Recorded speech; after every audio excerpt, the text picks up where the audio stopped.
मित्रों नमस्कार, मैं आचार्य सुमेर शास्त्री, मेरा यूट्यूब चैनल पे आपका स्वागत है। आज हम श्राद्ध के बारे में हम चर्चा करेंगे, क्योंकि पूरे भारतवर्ष में श्राद्ध पक्ष लग चुका है। भाद्र महीने की पूर्णिमा से आश्विन महीना की अमावस्या तक श्राद्ध पक्ष चलेगा। पूरे 16 दिन श्राद्ध चलेगा, यानी 10 सितंबर से 25 सितंबर तक पूरे 16 दिन श्राद्ध चलेगा। ऐसा माना जाता है कि श्राद्ध पक्ष में पितृ पार्थिव लोक में निवास करने आते हैं और पितृ के आशीर्वाद से हमारे घर में सुख शांति रहता है और हमारा घर परिवार फलता फूलता रहता है। और पितृदोष से हमको अनेक पीढ़ियों तक परेशानी या कष्ट झेलना पड़ता है। अब हम ये बताने जा रहे हैं कि पितृदोष क्या होता है, कैसे बनता है पितृदोष, और हमको कैसे मालूम पड़ेगा कि हमारे घर में पितृदोष है। अगर मालूम पड़ गया कि पितृदोष है तो उसका निवारण कैसे होगा, शांति कैसे होगा, और पितरों का हमारे ऊपर आशीर्वाद कैसा बना रहे और पितृ देवता बन के हमारी कैसे मदद करे, वो आज हम चर्चा करने जा रहे हैं। तो मित्रों, सबसे पहले बताने जा रहा हूँ पितृदोष होता क्या है, कैसे बनता है। तो हमारे परिवार के सदस्य का अवसान हो जाता या मृत्यु हो जाती है तो हम अंतिम संस्कार विधि विधान से नहीं करते तो पितृदोष माना जाता है।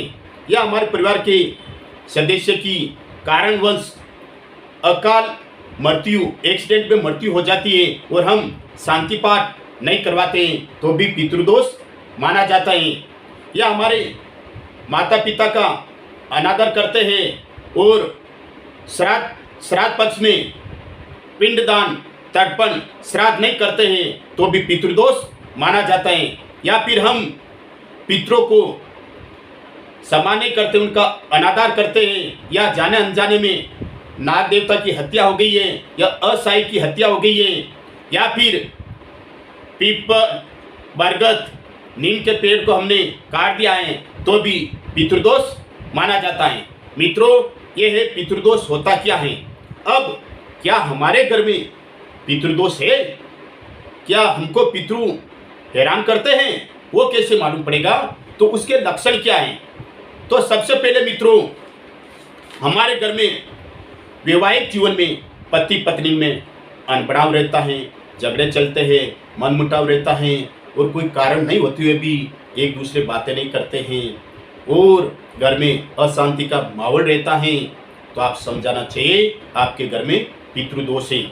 मित्रों, दूसरा, आपके घर के सदस्य लंबे समय से अस्वस्थ रहते, बीमार रहते हैं तो आपको मानना चाहिए आपके घर में पितृदोष है।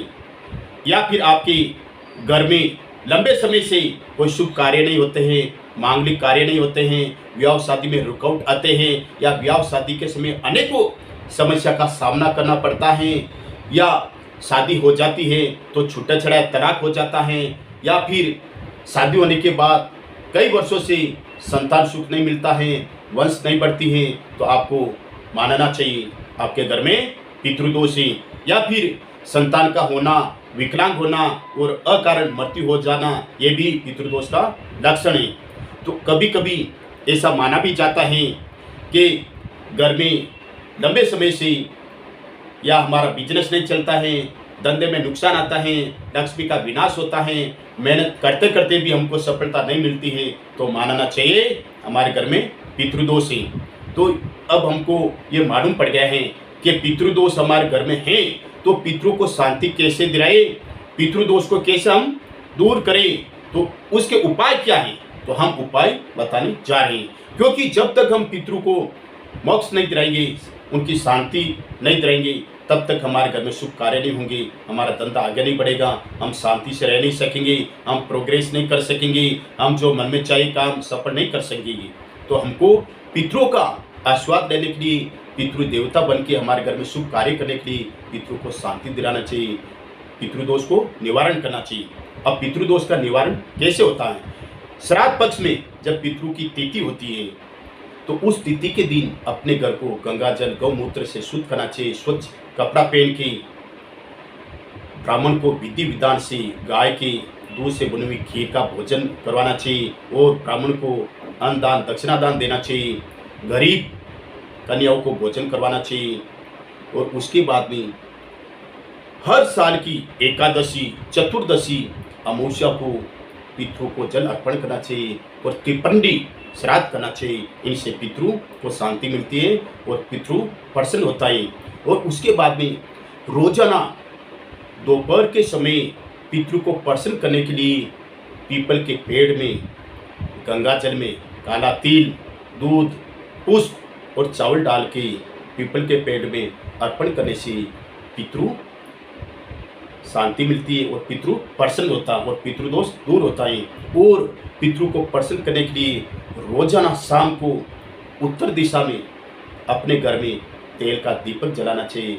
इससे पितृ प्रसन्न होते हैं। और उत्तर दिशा में पितृ की तस्वीर लगाना चाहिए और रोजाना तस्वीर के सामने हाथ जोड़ के अपनी गलतियों की क्षमा याचना मांगनी चाहिए। इससे पितृदोष दूर होता है, पितृ प्रसन्न होते हैं। और सबसे महत्वपूर्ण बात यह है, अगर आपको पितृ को प्रसन्न करके और पितृ का आशीर्वाद लेना है और आपके घर में शुभ कार्य करना है तो आप जरूर जरूरतमंद व्यक्तियों को भोजन करवाना चाहिए और गरीब कन्याओं की विवाह में, शादी में मदद करनी चाहिए। स्कूलों, हॉस्पिटलों में हो सके अपने यथाशक्ति दान पुण्य करना चाहिए और गायों को चारा डालना चाहिए। और दान पुण्य जितना करोगे उतना पितृ प्रसन्न होगा और पितृ आगे आके काम करेंगे और आपकी हर समस्याओं का समाधान सिर्फ पितृ दोष का निवारण ही है। मेरा आज का वीडियो अच्छा लगा, सब्सक्राइब कीजिए, शेयर कीजिए ताकि हर व्यक्ति तक ये वीडियो पहुंचे और पितृदोष क्या होता है, उसका निवारण कैसे किया जाता है और पितृदोष निवारण करके हम कैसे लाभ ले सकते हैं, सब तक ये वीडियो पहुंचना चाहिए। नमस्कार।